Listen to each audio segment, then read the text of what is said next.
thank the Notmans for all that they've done here. It's an incredible spread, incredible party, really great sponsorship and friends. Always good people to go to get advice. Authors fantastic at running numbers on housing and other things that we have questions on. So great resource. Thank you guys. I can't thank you enough. And I think Sheila and Jen have said it. You know, they've been trying for years to get me to run, as well as a number of you. I finally paid heed to the call, and I feel, you know, over all these years, I've been very blessed to come into Herndon and really kind of get involved in civic volunteering and other things, whether it was Mary Berger, like within months of us moving here, getting us on the Homes tour and then pulling me into the committee and, you know, really kind of leading that and working with these fabulous people all right here, to then the winter market and other things. So this I view not as a political thing, but as a next step. So in that vein, while many of you know me from many different avenues, I would like to let you know me a little bit better. So clearly, I think most of you know I'm from South Louisiana, so all the Southern connections here. And so with a name like LeBlanc, I think most of you know my father's side is Cajun French. But what you may not know is that my mother's side is Italian. They're from Southern Italy.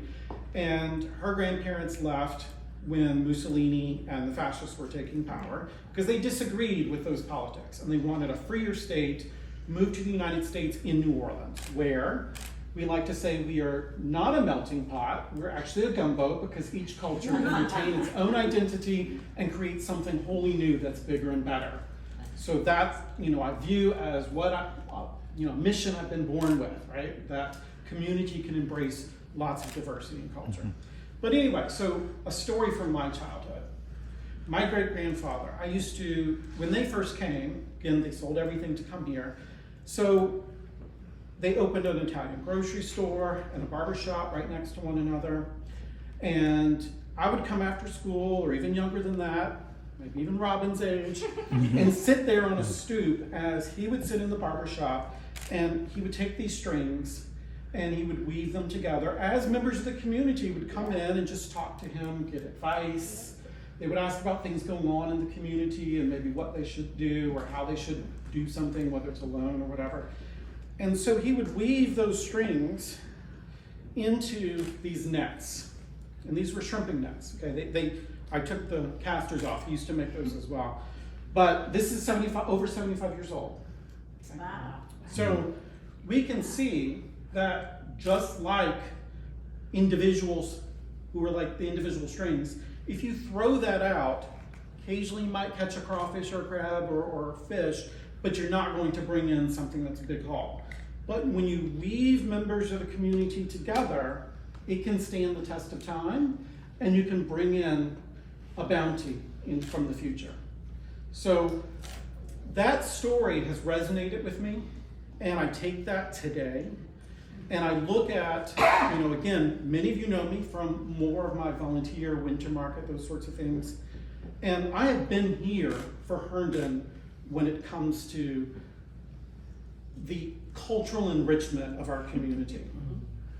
You also, as Arthur mentioned, and Jen, thank you, that I've run several companies.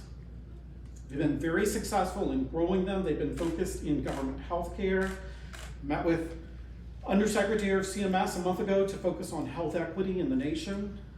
Worked with veterans and the military health program. Really very mission driven on providing healthcare and benefits to all of our veterans across the needs that they have. So I know what it takes to run a business. I know facilities, I know finance, I know all of these other things, HR, and I hope to bring that again to Herndon. So I believe that I'm here for Herndon in that way as well, bringing all of these things together, knowing how to work across different divides, different opinions. That's what I do every day.